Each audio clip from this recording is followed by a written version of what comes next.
Hello friend, this is Suman and welcome back on my YouTube channel science tutorial. और मैं ये video लेके अगला वीडियो ये मेरा है चैप्टर 6 लाइफ प्रोसेसेस का, क्लास 10th का। इसके पहले मैंने वीडियो जो पोस्ट किए हैं वहां तक हमने ह्यूमन डाइजेशन देखा था। अब हम उसके आगे चलेंगे और देखेंगे कि हमारे अगले वीडियो में क्या है।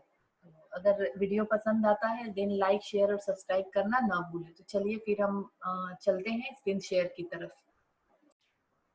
तो हमने यहाँ तक पढ़ दिया था, the exit of this waste material regulated by the anal sphincter muscle. Sphincter muscle जो होता है कॉन्ट्रैक्ट करता है, जैसे ये मैंने एसोफेगस में भी बताया था, मींस होल डक में होल आपका एलिमेंट्री कनाल में, इसी की वजह से फूड पुश होता है और एनस से भी बाहर इसी की वजह से निकलता है। अगला हमारा है डेंटल कैरीज, दांतों का खराब होना। What does it mean dental caries? आपको पता है जब आप घर में भी कुछ भी खाते हैं, आपके बड़े जो भी आपकी मदर होती है या कोई भी होता है कि रिंस कर लीजिए आफ्टर टेकिंग फूड। कुछ भी आप खाते हैं उसके बाद आपको मुंह बार बार धोना चाहिए, क्योंकि वो अगर हम वॉश नहीं करेंगे तो उसी की वजह से हमारे दांत खराब होते हैं, जिसको हम डेंटल कैरीज बोलते हैं। तो देखते हैं डेंटल कैरीज और टूथ डिके, इसका दूसरा नाम हमारा है टूथ डिके। टूथ डिके का मतलब है दांत का खराब होना। इसका मतलब है gradual softening of enamel and dentine. आपके दांत में हार्ड स्ट्रक्चर इनामेल और डेंटाइल है, उसका ग्रेजुअली जो है खराब होने को हम टूथ डिके बोलते हैं। ये खराब कैसे होता है? जब भी हम कुछ खाते हैं, जब भी कुछ हम मीठा खाते हैं, कुछ भी खाते हैं, जनरली मीठा खाते हैं तो हर खाने में एक कार्बोहाइड्रेट है, स्टार्च है।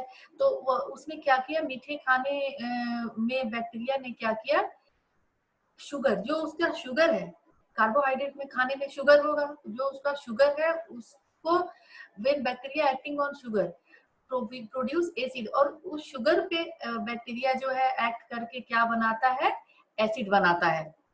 ठीक है, एंड देन सॉफ्टन और डेमिनरलाइज द इनामेल, और उसके बाद इनामेल को वो खराब करना स्टार्ट कर देता है। Masses of bacteria cell together with food particle stick to the teeth to form dental plaque, और वो चिपचिपा सा कोई चिपचिपा सा मटेरियल बना देता है, जिससे कि दांत खराब हो जाते हैं। और ढेर सारे बैक्टीरिया, बहुत सारे बैक्टीरिया जो है एक साथ काम करना जब शुरू करते हैं तो क्या होता है, उससे जो है एसिड प्रोड्यूस होता है। और दांत हमारे एसिड से तो कुछ भी स्किन पे अगर एसिड पड़ जाए या कहीं भी, तो एसिड से हाथ भी जल जाता है, तो फिर दांत भी खराब होने शुरू हो जाते हैं।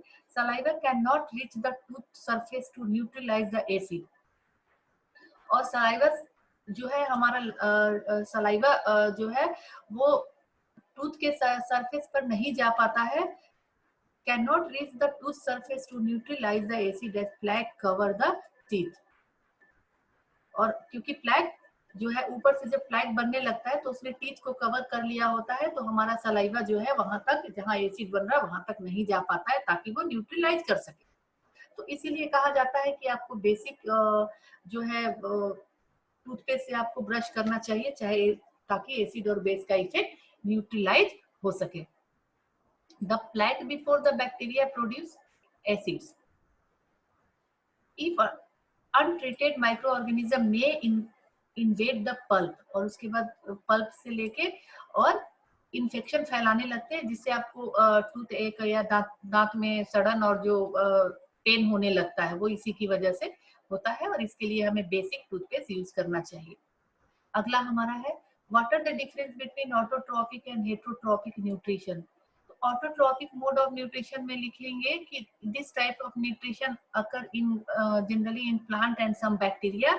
इन this mode of nutrition plants prepare their own food by the process of photosynthesis. ठीक है, और हेटरोट्रॉपिक न्यूट्रिशन में लिखेंगे this occur in almost all living organism including means की एनिमल्स एंड फंगी। ठीक है, तो उसमें आप ये लिखेंगे हेटरोट्रॉपिक मोड ऑफ न्यूट्रिशन में कि when an organism does not prepare their own food, it is called heterotropic nutrition. In such type of nutrition, organism takes plant product by directly or indirectly, मतलब totally हम plant पे depend है। और heterotrophic mode of nutrition में हमारा क्या होता है कि हम सॉलिड फूड या किसी तरह का फूड खाते हैं और उसका डाइजेशन होता है, उससे एनर्जी मिलती है, और हेटरोट्रॉपिक में फोटोसिंथेसिस से एनर्जी मिलती है। Where do plants get each raw material required for the photosynthesis? Plant को ये मटेरियल कहाँ से मिलता है फोटोसिंथेसिस के लिए? Where do plants get each raw material required for photosynthesis? पहला raw material carbon dioxide. Carbon dioxide को प्लांट कहाँ से लेता है? कार्बन डाइऑक्साइड को प्लांट जो है एटमॉस्फेयर से लेता है through stomata present on the surface of leaf. दूसरा वाटर, वाटर को प्लांट कहाँ से ले रहा है? रूट से ले रहा है। कौन लेके आ रहा है? कंडक्टिंग टिश्यू, उसके पास वैस्कुलर टिश्यू जाइलम लेके आ रहा है, जाइलम रूट से लीफ तक लेके आ रहा है। तीसरा क्लोरोफिल रॉ मटेरियल नहीं है, क्लोरोफिल साइट है, किचन है जहाँ पे फूड प्रिपेयर हो रहा है। और अगला हमारा है sunlight. Sunlight is the ultimate source of energy, और जो कि क्लोरोफिल उसको ट्रैप करता है, तो एनर्जी का काम, हीट का काम सनलाइट दे रहा है। तो इस तरह से मटेरियल हमें फोटोसिंथेसिस का मिल रहा है। What is the role of acid in our stomach? Role of acid in our stomach, पहला रोल इसका होगा, first role, to kill bacteria और microorganisms which come along with our food, जो हमारे खाने के साथ आ जाते हैं। Secondly, it make the medium acidic in stomach so that pepsin enzyme for protein digestion can work. पूरे स्टमक के मीडियम को एसिडिक बना देता है ताकि प्रोटीन के डाइजेशन के लिए जो पेप्सिन है वो फंक्शन कर सके। What is the function of digestive enzyme? Digestive enzymes का फंक्शन क्या क्या है? डाइजेस्टिव एंजाइम्स का फंक्शन जो है आपका, सबसे पहले तो डाइजेस्टिव एंजाइम्स जो है वो डाइजेशन में हेल्प करता है, डाइजेशन प्रोसेस को स्पीड अप करता है और हेल्प करता है कि जो आपका कॉम्प्लेक्स फूड मटेरियल है उसका बॉन्ड जल्दी से ब्रेक होके और वो स्मॉल पार्ट में डिवाइड हो। How is the small intestine design to absorb digested food? Small intestine में डाइजेशन कंप्लीट हो गया। After completion small intestine have numerous finger like structure which is called villi. मैं आपको दिखाती हूँ, ठीक है। ये आपका न्यूमेरस फिंगर, ये स्मॉल इंटेस्टाइन की कॉइलिंग मान लीजिए नीचे तक, ये हमारा स्मॉल इंटेस्टाइन का थोड़ा सा पार्ट में, यहाँ मान लो मैंने यहाँ पे थोड़ा सा पार्ट बना दिया, ठीक है। ये तो पूरी कॉइलिंग होती है, आपको पता है, ठीक है। अब इसके अंदर में, ये जो अंदर है, तो इसमें हर उसके वॉल में, इसके वॉल में विली करके फिंगर लाइक स्ट्रक्चर होता है बहुत थिन स्ट्रक्चर होता है जो कि डाइजेस्टेड फूड को एब्जॉर्ब करता है। और विलाई जो है ब्लड वेसल से, इधर जो है ब्लड वेसल से कनेक्टेड है। क्या है ये? ब्लड वेसल से कनेक्टेड है, चारों तरफ इसके ब्लड वेसल्स है। और जब एब्जॉर्ब करके ये ब्लड वेसल्स को देता है, और ब्लड वेसल्स उसको क्या करता है, पूरे बॉडी पार्ट में ट्रांसपोर्ट करता है फॉर द यूटिलाइजेशन। तो ये आपका क्वेश्चन भी हो गया। और एक जरा सा हम देखेंगे डायलिसिस सिस्टम का फ्लो चार्ट, हम उसको हम देखना शुरू करते हैं। जरा मैं बना लूं। तो देखिए दोस्तों, ये हमने एक ड्रॉ कर लिया है। डायलिसिस सिस्टम में क्या होता है? एलिमेंट्री कनाल। एलिमेंट्री कनाल के कौन कौन से पार्ट हैं हम इसको देखेंगे। एलिमेंट्री कनाल के जो पार्ट हैं, स्पॉटलाइट कर लो। एलिमेंट्री कनाल के का पहला पार्ट माउथ है। माउथ में एंजाइम कौन सा निकलता है? सैलिवरी एमाइलेट, जो कि कार्बोहाइड्रेट में स्टार्च को स्मॉल पार्ट में डिवाइड करना स्टार्ट कर देता है, और हमारे माउथ में ही स्टार्च का डाइजेशन स्टार्ट हो जाता है। फिर उसके बाद खाना हमारा एलिमेंट्री कनाल के एसोफेगस वाले पार्ट में गया। एसोफेगस को फूड पाइप भी बोलते हैं। वहाँ कोई डाइजेशन नहीं होता है और वहाँ पेरिस्टाल्टिक मूवमेंट होता है due to presence of muscular organ. इसको स्फिंक्टर मसल हमने बोला, जो कि कॉन्ट्रैक्ट करता है, और इस वजह से खाना हमारा कॉन्ट्रैक्शन की वजह से नीचे जाता है। इसके बाद खाना हमारा स्टमक में गया। कहाँ गया? स्टमक में। स्टमक में जो है सैक लाइक स्ट्रक्चर होता है जिसमें कि म्यूकस प्रोड्यूस होता है, जो कि क्या करता है, इनर लाइनिंग ऑफ स्टमक को प्रोटेक्ट करता है। किससे? हाइड्रोक्लोरिक एसिड से। HCl भी प्रोड्यूस होता है, एसिड प्रोड्यूस होता है, जो कि बैक्टीरिया को और जो माइक्रो ऑर्गेनिज्म खाने के साथ आ जाते हैं उनको किल करता है, ठीक है।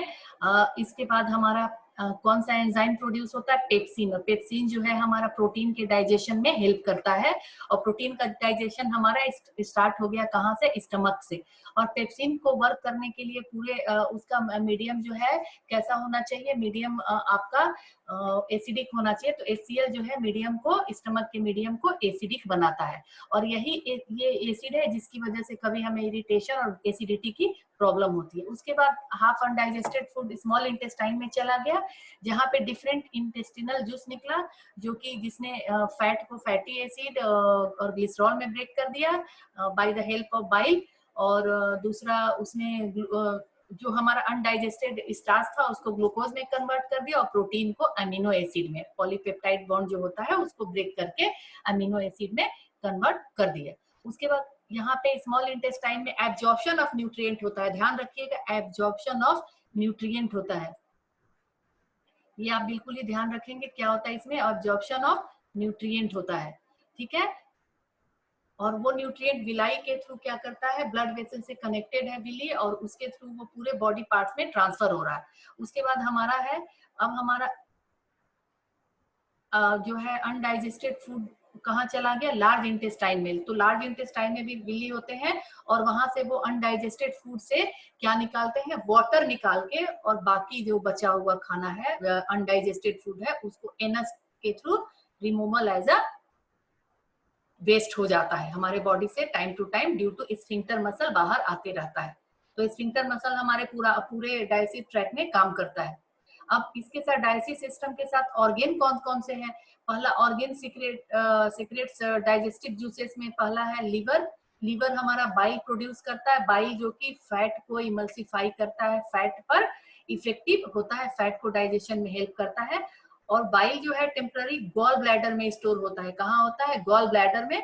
और जब उसको लीवर को फिर सेक्रेशन करना होता है, फिर लेके वो स्मॉल इंटेस्टाइन में डायरेक्टली डाल देता है। उसके बाद एक लीफ टाइप का ब्राउनिश स्ट्रक्चर था, वो हमारा पेनक्रियास था। पेनक्रियास से हमारा पेनक्रियाटिक जूस निकला। पेनक्रियास से कौन सा जूस निकला, pancreatic. Trypsin for protein, protein digestion के लिए ट्रिप्सिन निकला। और लाइपेज फॉर फैट, इमल्सिफाई जो हमारा फैट हो चुका है बाइल सॉल्ट से, ये बाइल सॉल्ट जो निकला उसको फिर लाइपेज जो है डाइजेशन करके, और उसको उसमें स्मॉल पार्ट में डिवाइड करता है फैट को, फैटी एसिड एंड ग्लिसरॉल में। तो आप इसको याद रखेंगे। और ट्रिप्सिन जो पेनक्रियास से निकला उसके लिए बेसिक मीडियम होना चाहिए, तो इंटेस्टाइन का मीडियम भी एल्केलाइन मतलब बेसिक होना पड़ता है, ठीक है। और ये भी ट्रिप्सिन प्रोटीन पे काम कर रहा है इन बेसिक मीडियम, और स्मॉल इंटेस्टाइन में पेप्सिन काम कर रहा है इन एसिडिक मीडियम, ठीक है। तो ये पूरा आपका ये फ्लो चार्ट है पूरे डाइजेस्टिव सिस्टम का। अगर आप ये चाहें तो ये चार्ट आप प्रिपेयर भी कर सकते हैं, बना सकते हैं, मेमोराइज कर सकते हैं, क्योंकि इसमें समरी है, पूरे डाइजेस्टिव सिस्टम की समरी है कि कहाँ पे क्या हुआ, ठीक है। तो इसको आप बना लेंगे। और सैलिवरी एमाइलेज जो है क्या करता है, सैलिवरी एमाइलेज जो है वो स्टार्च का डाइजेशन स्टार्ट कर देता है माउथ में ही। और पेप्सिन प्रोटीन का एसिडिक मीडियम में। और बाइल जो है, बाइल वर्ड होता है फैट के लिए, तो ये फैट के डाइजेशन के लिए। और ट्रिप्सिन फिर अगेन पेप्सिन प्रोटीन के लिए होता है बेसिक मीडियम। ट्रिप्सिन और पेप्सिन का मीडियम चेंज हो रहा है, बट दोनों जो है इफेक्ट करते हैं किस पे, प्रोटीन पे।